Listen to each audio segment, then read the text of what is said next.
I hate bullying. I hate people that will take advantage of others. Sport can develop you, not just being a good sportsman, but being a good man or woman to help your country. We stopped kidnappings. Kidnappings came to an end.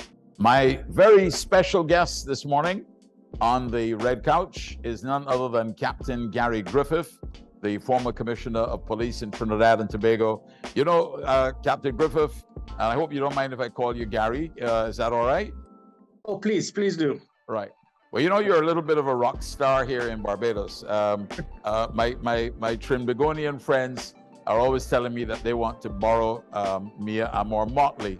And some people have suggested that we do an exchange and we have you come up and help us out with some of our problems. So that is an indication of your own popularity and recognition here in Barbados, the work that you have done as Commissioner of Police. So welcome to the Red Couch. This is one that I've been hoping to get for a very long time. Yesterday there was a discussion in here that I should fly down to Trinidad with a crew and do this interview the proper way rather than on Zoom. But I think Zoom allows us to do it anyhow, and maybe we'll get the opportunity in person at some time in the future. So welcome to the Red Couch. Well, thank you very much. In fact, my wife, who's my boss, she actually told me I should come up to Barbados, and I'm going to sabotage her. I'm with her here and let her tell you a pleasant good morning. Good morning. Good morning. Lovely. Now, my first question to you is, with a name like Griffith, do you have Barbadian connections? You know, that's an obvious question. It is. I have been asked that many times before, but no, we have not been able to find that connectivity. But I do know on my father's side, Trudy Griffith, on my father's grandmother, she was from Scotland. They came across to Trinidad and Tobago. I think he was the governor of Tobago eons ago. On my mother's side, I have a whole variety of single thing under the sun, which is why that no one could actually affiliate Gary Griffith. Just looking at myself, nobody could ever say that Gary Griffith is earmarked in one specific way. But as it pertains to Barbados, I do have a strong love for Barbados. I've been in Barbados many times, year after year, for about 15 years, playing hockey for the Trinidad and Tobago Defence Force in the Banks Hockey Festival. I have been manager of the national hockey team for several years, so we'll always take part in competitive tournaments in Barbados. And my favorite watering hole in the Caribbean was Bubba's, which is why, for some strange reason, I've decided to open something similar to that in Trinidad, now known as All Out, that many Barbadians who are involved in cricket at the Queen's Park, come to Queen's Park Oval, would be aware of. Tell us a little bit more about Gary Griffith, the man growing up in Trinidad and Tobago. Yeah, sure. Many people are shocked when they see me behind a camera. They see me involved in a position. They will not understand the real Gary Griffith. I am really the most humble, simple person that you can find. I really and truly, the reason I've been involved in the military, being involved in politics, being involved in the police service is really because, unlike, politicians love making this comment to say that they care about persons and they're here to serve. I really do. The way I was brought up through my family, I was an only child. My both parents died just a few months before I was appointed as Minister of National Security. And throughout my life, I've always been in one to always fight for those persons who need that type of protection. I hate bullying. I hate people that will take advantage of others. So I have always found myself in a position to see what I can do to defend others who need protection, defend my country. Even when I was Commissioner of Police, I fought hard to try to form the gender-based violence unit, the sexual offences unit. When I was Minister of National Security, to form the child protection unit. Children, elderly persons, women, even animals, anyone who I feel that need that type of protection or support because of those who feel that they can take advantage of others. So I've been like that throughout my life. It's strange enough, people will not be aware, but I am more, my first love is really sport. Wonderful. Tell me a little bit about your sporting career, because I know I saw from your resume that you played hockey, you played cricket, you played a number of sports at a fairly competitive and high level.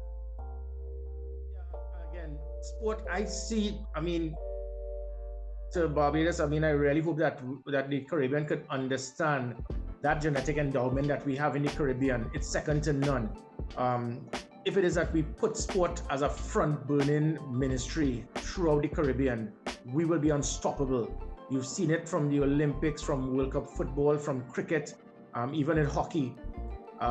If it is that we put the sport, and again, especially as it pertains to persons, the character traits that young persons could get from sport is not just about winning a tournament. It's leadership, it's teamwork, it's uniformity, it's tactics, it's never giving up, punctuality. All the character traits you can get in sport can develop you, not just being a good sportsman, but being a good man or woman to help your country. That's why I've always seen sport as being important. You mentioned the involvement, the nexus between sports and indirectly crime. I remembered as a kid on Dundonald Street, at 30 Dundonald Street, I don't remember burglar bars in the house, and I remembered we would be outside as kids until all hours of the night.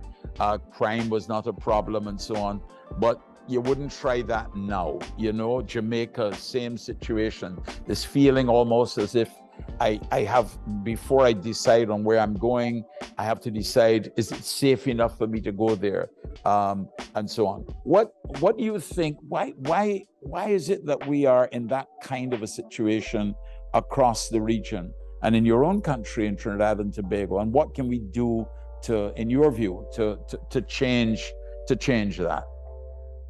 Oh, definitely. Very good question. It can be rectified. I proved it here in Trinidad and Tobago. Within the last 8 years, there's been a gradual escalation in crime. In my last year, however, I cracked it. Trinidad and Tobago, we cracked it. It was the highest reduction in violent crime in the history of Trinidad and Tobago. There was a 30% reduction in almost every violent crime. Sometimes we just need to embrace change. We need to accept technology. And the things that I put in place from the National Operations Center and Operational Command Center, GPS tracking on police vehicles, emergency response patrol, a high visibility, a deterrent, a rapid response unit, training the police officers to understand how to respect persons, building public trust and confidence. We started getting information through systems I put in place, app reporting, online reporting, making sure there was a degree of confidentiality, even directly to my phone, 482 Gary, where persons can give information. And the criminals didn't know where we were coming from. When I became Commissioner of Police, I formed SORT, S-O-R-T, Special Operation Response Team. That unit was a crackshot unit that was able to, they were all heavily polygraphed monthly. We stopped kidnappings. Kidnappings came to an end. The kidnappers did not understand what it is and how it is that they were kidnapping persons. And it's the first time we were able to not just pay ransom, but target the individuals, raid the places, seize the, secure the kidnapped victim and apprehend the kidnappers. They could not understand it. I remember there was a period where I believe there were some underworld figures that were threatening you and essentially saying they're going to take you out. And you pretty much said, well, bring it on, come. I am ready. I mean, that takes a lot of cojones to be able to do, and you have to be able to back it up in the event that it happens. Is that a real threat when you're in a position like yours? It will only be if you decide to step on toes. And stepping on toes is not just based on the individuals with their pants hanging below their waistline, wearing a white vest and being known as a gang member. I was also stepping on toes of some big businessmen, those in three-piece suits that sometimes maybe even be in parliament. And by me doing that, going off, when I formed the white collar crime unit, bringing together the cyber crime unit, the anti-corruption intelligence bureau, the financial investigative unit, with all of these units working together, we started putting the pieces and started finding ways to deal with those persons involved in white collar crime. Because you've got to take risks, but you've got to stay there and make sure that you're not seen as a loose cannon. And that is the type of leadership that we need throughout the Caribbean. Someone that your prime minister is definitely an ODI prime minister.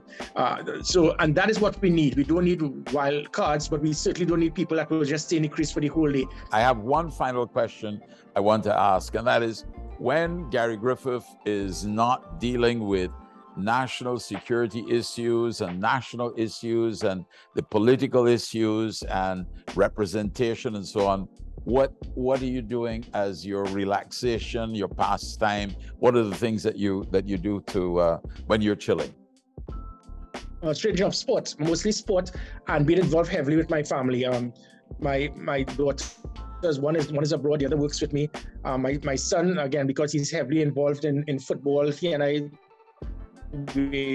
every weekend for the last 7 years, we sit down and we want to hit the television when Manchester United fail again and hope that one day they will rise.